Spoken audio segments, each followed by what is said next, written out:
Halo semuanya, perkenalkan saya Indi Arifa dari kelas A2 semester 3 dengan NIM 2302002047 Prodi Informatika.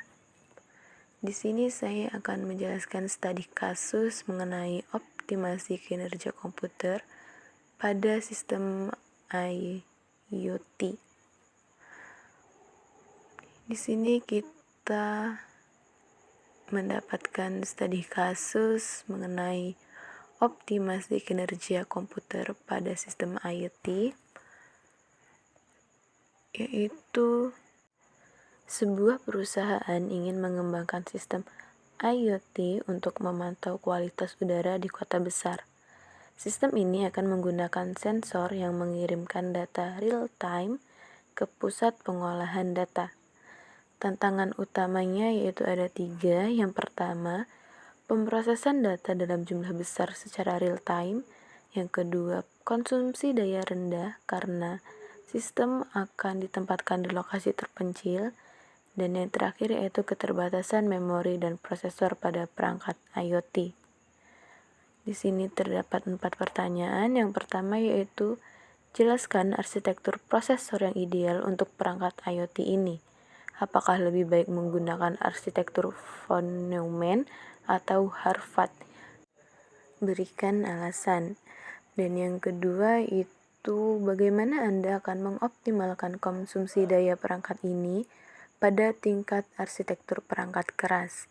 Yang ketiga, peran apa yang dimainkan change memory dalam meningkatkan performa sistem IoT ini? Dan yang terakhir, rancang metode kompresi data yang efisien untuk mengurangi kebutuhan memori dan bandwidth pada sistem ini. Di sini kita sudah ada jawabannya, yaitu untuk jawaban yang pertama, jelaskan arsitektur prosesor yang ideal untuk perangkat IoT ini. Apakah lebih baik menggunakan arsitektur von Neumann atau Harvard? Serta diberikan alasannya. Arsitektur yang ideal untuk perangkat IoT ini adalah Harvard, karena yang pertama, efisiensi pemrosesan data real-time.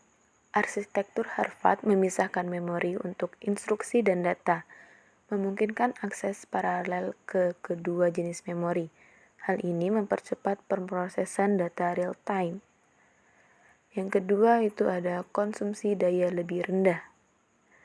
Dengan pipeline instruksi yang lebih sederhana karena memori terpisah, arsitektur ini mengurangi overhead clock cycle sehingga lebih hemat daya. Yang ketiga ada kompleksitas kode berkurang. Pemisahan memori memungkinkan optimasi yang lebih baik pada sistem tertanam, seperti perangkat IoT.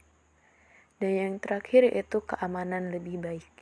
Instruksi dan data yang terisolasi membuat arsitektur ini lebih tahan terhadap serangan berbasis memori. Yang penting dalam perangkat IoT yang sering terhubung ke jaringan publik. Sebaliknya, arsitektur von Neumann mengalami bottleneck ketika instruksi dan data berbagi jalur komunikasi, yang kurang cocok untuk sistem IoT yang membutuhkan kecepatan yang efisiensi. Yang kedua yaitu, bagaimana Anda akan mengoptimalkan konsumsi daya perangkat ini pada tingkat arsitektur perangkat keras.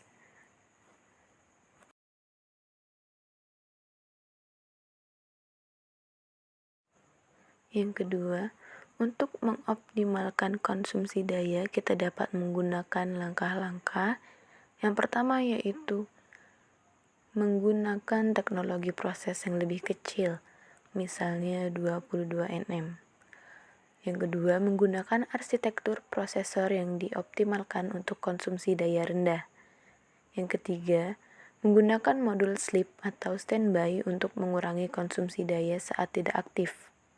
Yang keempat, menggunakan teknik pengurangan daya seperti dynamic voltage and frequency scaling, power gating, dan clock gating. Dan yang terakhir yaitu Menggunakan komponen yang dioptimalkan untuk konsumsi daya rendah.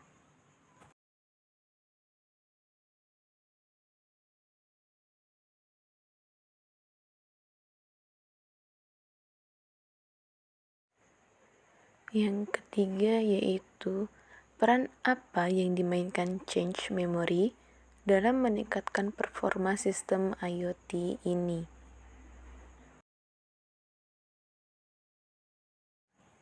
Change memory memiliki peran penting dalam perangkat IoT untuk meningkatkan performa dengan cara yang pertama yaitu mengurangi latensi akses memori. Change menyediakan penyimpanan sementara untuk data yang sering digunakan, sehingga prosesor tidak perlu mengakses memori utama yang lebih lambat. Yang kedua yaitu menghemat daya. Akses change membutuhkan energi lebih sedikit dibandingkan akses ke memori utama, sehingga membantu efisiensi daya. Yang ketiga yaitu mengoptimalkan real-time processing. Dengan menyimpan data sensor yang sering diakses, change mempercepat pemrosesan data real-time. Yang terakhir yaitu meningkatkan kinerja bandwidth. Change mengurangi tekanan pada jalur komunikasi antar perangkat dengan mengelompokkan data yang relevan, sehingga bandwidth jaringan tidak terbebani. Pertanyaan yang terakhir yaitu, rancang metode kompresi data yang efisien untuk mengurangi kebutuhan memori dan bandwidth pada sistem ini.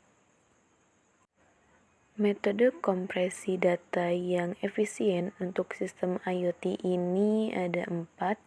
Yang pertama yaitu menggunakan algoritma kompresi yang efisien seperti Huffman coding, LZW, dan Delft. Yang kedua yaitu menggunakan teknik kompresi data seperti kompresi data waktu nyata, real time, kompresi data berbasis perubahan, delta encoding. Yang ketiga menggunakan format file kompresi yang ringan seperti JavaScript Object Notation, Extensible Markup Language. Yang terakhir yaitu mengoptimalkan kompresi data dengan menggunakan teknik pengurangan redundansi, menggunakan teknik pengurangan kesalahan. Metode kompresi seperti delta encoding cocok untuk data sensor IoT karena sifatnya yang sederhana, ringan, dan hemat daya. Metode ini mengurangi tekanan pada memori dan bandwidth sekaligus tetap menjaga integritas data. Mungkin itu saja yang dapat saya sampaikan. Mohon maaf jika ada salah kata. Sekian dan terima kasih.